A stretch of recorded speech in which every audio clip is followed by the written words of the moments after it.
بڑی عمر کی عورت سے شادی کرنا۔ عورت اس لیے شادی کرتی ہے کہ تعریف کرنے کے لیے ایک بندہ مل جائے، اور مرد اس لیے شادی کرتا ہے کہ تعریف کیے بغیر عورت مل جائے۔ ویسے گھر کو جنت بنانے کے لیے شادی ضروری ہے۔ میرا ایک دوست کہتا ہے یہ ٹھیک ہے کیونکہ مرنے کے بعد ہی جنت مل سکتی ہے۔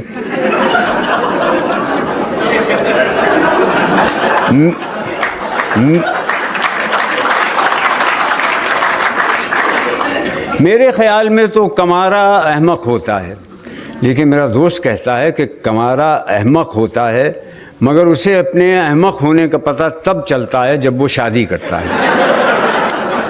دیکھا جائے تو شادی کا اس سے بڑا اعزاز اور کیا ہوگا کہ صرف اسی صورت میں انسان خدا بن سکتا ہے۔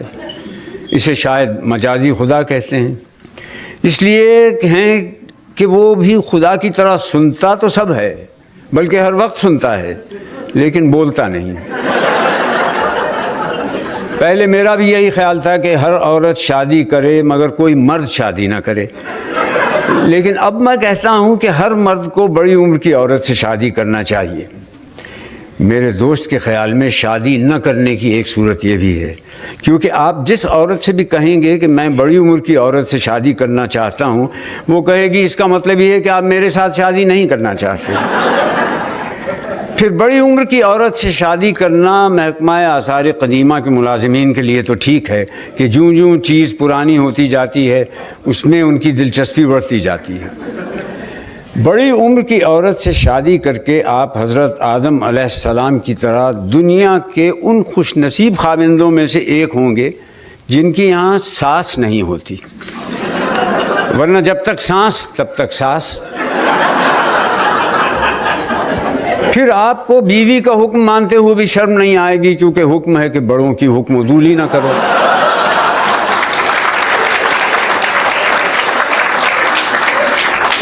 لڑکے بالے جب جوانی میں بے قابو ہو جاتے ہیں تو بڑے بوڑھوں کے پاس ان کا یہی علاج رہ جاتا ہے کہ ان کی شادی کر دیں۔ گویا ہمارے ہاں شادی علاج جوانی ہے۔ دنیا کی وہ عورت جسے آپ ساری زندگی متاثر نہیں کر سکتے وہ بیوی ہے، اور وہ عورت جسے آپ چند منٹوں میں متاثر کر سکتے ہیں وہ بھی بیوی ہے، مگر کسی دوسرے کی۔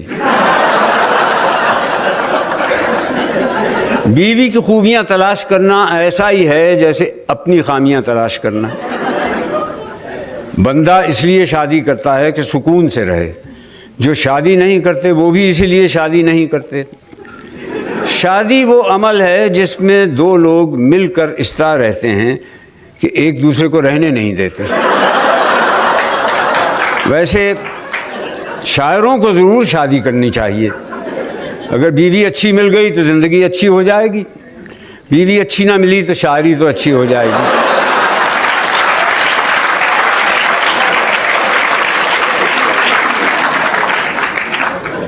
بیوی سے بحث میں ہارنے سے زیادہ بے عزتی والی بات ہے اس میں بحث سے جیتنا۔ وہ خاوند کو تکلیف اور مصیبت میں نہیں دیکھ سکتی، اسی لیے وہ اس کے رنڈوا ہونے کی دعا نہیں مانگے گی، اپنا بیوہ ہونا قبول کر لے گی۔ ویسے اگر عورت اپنے مرد سے بھی اسی اخلاق سے پیش آئے جس سے وہ اجنبی مردوں سے ملتی ہے تو اسے کبھی طلاق نہ ہو۔ خاوند بھی اگر اسے دن میں ایک بار ایسے دیکھ لے جیسے وہ ہمسائی کو دیکھتا ہے تو اس کی خوشگوار ازدواجی زندگی کی ضمانت میں دے سکتا ہوں۔ اگر آپ کسی کو شادی نہ کرنے کے بارے میں قائل کرنا چاہتے ہیں تو اس کا ایک طریقہ یہ ہے کہ اس کی شادی کر دیں۔ اور تو اور میرے دوست نے بھی دوسری شادی کے بعد توبہ کر لی کہ اب ساری زندگی دوسری شادی نہیں کروں گا۔ اب وہ کہنے لگا ہے کہ مجھے بڑی عمر کی عورت سے شادی کرنے پر کوئی اعتراض نہیں، بس شادی کرنے پر اعتراض ہے۔ سارا دن مجھے یہ کہہ کر بے سکون کرتا رہتا ہے کہ شادی نہ ہوتی تو اسے کتنا سکون ہوتا۔ اب میں بھی اس کی باتوں سے قائل ہو گیا ہوں کہ اگر اس کی والد کی شادی نہ ہوتی تو مجھے کتنا سکون ہوتا۔